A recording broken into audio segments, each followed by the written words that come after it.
They say hell hath no fury like a woman scorned. But they've never seen a father watch his little girl fall in front of 200 silent witnesses. The grand ballroom gleamed under crystal chandeliers, the air thick with satin gowns and forced laughter. A string quartet played softly, the music fading into background. Emma, my 10-year-old daughter, radiant in her pristine white dress, was making her way back from the drinks table. Cranberry juice in one hand, she moved carefully, cautious, as she always was. The crowd parted as she walked, but then she stumbled ever so slightly. The red juice spilled, splattering across my sister-in-law's imported designer gown. Gasps rippled through the room, followed by a sudden hush. Then came the slap, sharp, cruel, and unforgiving. Emma hit the floor with a sickening thud. The glass shattered around her like broken promises. My body froze for a heartbeat. I wasn't quick enough. Before I could even step forward, her grandmother, my wife's mother, let out a high-pitched, forced laugh that sounded more like a scream. "She's always been clumsy," she sneered. "You've spoiled her, Mark." Her father added coldly, "You should discipline her properly. That's how we raise our daughters." My wife stayed silent, saying nothing. Emma looked up through tears, one eye squinting from the sting of the slap. The room remained still. No one moved except me. I dropped to my knees beside my daughter, gathered her into my arms. Her tiny heart pounded like a frantic drum against my chest. I whispered softly, "It's okay. We're leaving." I didn't yell. I didn't argue. I didn't cause a scene. I looked at my in-laws instead, taking in their smug, satisfied faces as if memorizing every inch. Then I said, cold and steady, "You'll regret this." 10 minutes later, my phone rang. It was my wife's father.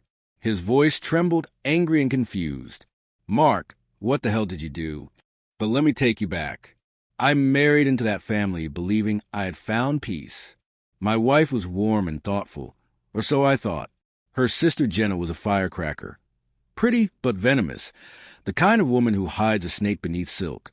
Their parents ran a real estate empire, old money, cold hearts. I was always the outsider, the one who married beneath their station, despite carving my own path in the world. They smiled in my face but mocked me behind closed doors. Still, I kept the peace for my wife, for Emma, because family was family, right? Wrong. I should have seen the disdain. The way they talked about Emma, always too sensitive, too soft, too much like me. They never truly saw her, never loved her. They tolerated her like a burden, an obligation. And my wife, years ago, she stopped offending us, chose comfort over confrontation, silence over spine. But I loved my daughter more than I feared their empire. When Jenna slapped her, something inside me broke, not into rage, but into fierce clarity. That night, I didn't sleep. I sat in my dark office, Emma asleep on the couch beside me, and I began. I didn't need a revenge that screamed. I needed one that whispered, quietly, relentlessly, into bank vaults, email threads, legal filings. They thought I was just a silent husband, a passive man. They had no idea who I really was. 2 years earlier, they had asked me for help. "You're the tech guy," they said. "Help us modernize." So I built their digital infrastructure, cloud systems, email servers, payment processors. But what they didn't know was that I built mirrors too. Back doors and quiet little windows only I could access. I'd seen everything. Bribes, fraud, under-the-table land deals, offshore accounts buried beneath shell companies linked to Jenna's fiancé. Enough dirt to burn them all down. But I never used it. Not until they touched my daughter. Within 10 minutes, I pulled every file, compiled a report, and sent it anonymously to a journalist I'd helped years ago with security leak. I gave him a scoop too explosive to ignore. I set off a chain reaction. Before dessert was even served, the South African Civil Enforcement SACE had the documents. Within the hour, their assets were frozen. Phones started ringing. Lawyers panicked. Accounts were flagged. Deals crumbled.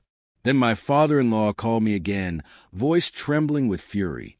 "What the hell did you do?" I answered calmly, "I told you you'd regret it." Then I hung up. The fallout was beautiful. Jenna's fiancé vanished within 24 hours. His businesses were fronts, all of it a house of cards. Her engagement crumbled into ash. The press devoured the scandal. Headlines screamed betrayal, fraud, ruin. My wife begged me to stop. But I didn't. No. I said, they destroyed themselves. I just held up the mirror. She moved out 2 weeks later. I didn't stop her. Emma and I stayed in the house. Quiet, peaceful. I took her to school, to the park. She smiled more. She started painting again. Sometimes people ask if I regret it, if I went too far. But then I see Emma's face on that floor, hear the cruel laughter echoing. Remember how no one helped her. And I remember the power of silence, of patience, of letting your enemies hand you the knife they'll later fall on. This wasn't rage. It was justice sharpened by time. In the end, they weren't destroyed by me. They were undone by their own cruelty. I just made sure the world watched. And Emma, she never cried on that floor again.